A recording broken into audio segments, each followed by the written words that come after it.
దర్శన్ శరణ్య ఇద్దరు కలిసి బయటికి వెళ్తూ ఉంటారు. వాళ్ళిద్దరూ లగేజ్ తీసుకొని ఇంట్లో నుంచి వెళ్ళిపోతూ ఉండే సమయానికి పోలీసులు అక్కడికి వచ్చేస్తారు. పోలీసులు వచ్చి సడన్గా వాళ్ళిద్దరిని అలా చూస్తారు. అందరూ కూడా పోలీసులను చూసి ఆలోచిస్తూ ఉంటారు. ఇక అప్పుడే ఇలా అంటూ ఉంటాడు దర్శన్తో పోలీస్ ఆఫీసర్, మీ ఆవిడ్ని తీసుకొని నువ్వెక్కడికి వెళ్తున్నావు అని అడిగితే నేను వేరే ఇంటికి వెళ్ళిపోతున్నాను అని ఏంటో దర్శన్ చెప్తాడు. అప్పుడు ఆ పోలీస్ ఆఫీసర్, అవునా, నీ భార్యను తీసుకొని వేరే ఇంటికి వెళ్తున్నావంటే నువ్వు దీని మీద సంతకం చేయాలి అని ఏంటో చెప్తే దేనికోసం చేయాలి అని దర్శన్ అంటే, నీ భార్య మీద మొత్తం బాధ్యత గ్యారంటీ అంతా నువ్వే కాబట్టి నువ్వు నాకు లెటర్ రాసి ఈ సంతకం చేసి నా భార్యది పూర్తి బాధ్యత నాది అని చెప్పి నువ్వు ఈ లెటర్లో సంతకం చేసి ఇవ్వాలి అని ఏంటో పోలీస్ ఆఫీసర్ అంటాడు.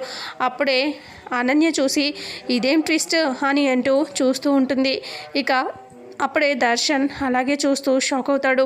సార్, నువ్వు ఒక బాధ లేని భర్తవి కాబట్టి ఆ అమ్మాయి గ్యారంటీ మొత్తం రాసి ఇవ్వాల్సిందే. ఎందుకంటే నువ్వు తనని జాగ్రత్తగా చూసుకుంటావన్న నమ్మకం మాకైతే లేదు. ఇంతకుముందే చాలా చేసావు ఆ అమ్మాయి విషయంలో, ఇప్పుడు ఏదో చేయవని గ్యారంటీ ఏముంది? అందుకని ఇప్పుడు ఆ అమ్మాయి జాగ్రత్తగా ఇంటి నుంచి వెళ్ళాలి అంటే బయట ఉండాలి సంతోషంగా, లేదంటే ప్రాణాలతో ఉండాలి అన్నా నువ్వు గ్యారంటీ ఇవ్వాల్సిందే అని చెప్పడంతో ఒక్కసారిగా దర్శన్ షాకింగ్గా చూస్తూ ఉంటాడు. శరణ్య కూడా టెన్షన్గా చూస్తూ ఉంటుంది. ఆనంద ఇలా చూసి సైగ చేస్తుంది, నేనే చెప్పాను అన్నట్టుగా. ఇక అప్పుడే శరణ్య హ్యాపీగా ఫీల్ అవుతూ ఉంటుంది. ఇక వెంటనే దర్శన్ సీరియస్గా చూస్తూ, నేను సంతకం పెట్టకపోతే అంటే నువ్వు సంతకం పెట్టకపోతే నీతో ఎలా పెట్టించాలి, నిన్ను ఎలా హ్యాండిల్ చేయాలో మాకు తెలియదు అనుకుంటున్నావా? అన్నీ తెలుసు అని అంటూ పోలీస్ ఆఫీసర్ అంటాడు. ఇక అప్పుడే సీరియస్గా దర్శన్ చూస్తూ ఉంటాడు.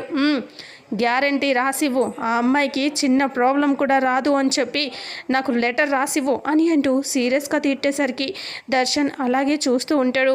ఇంతటితో రేపు రాబోయే ఎపిసోడ్ ప్రోమో ఎండ్ అవుతుంది.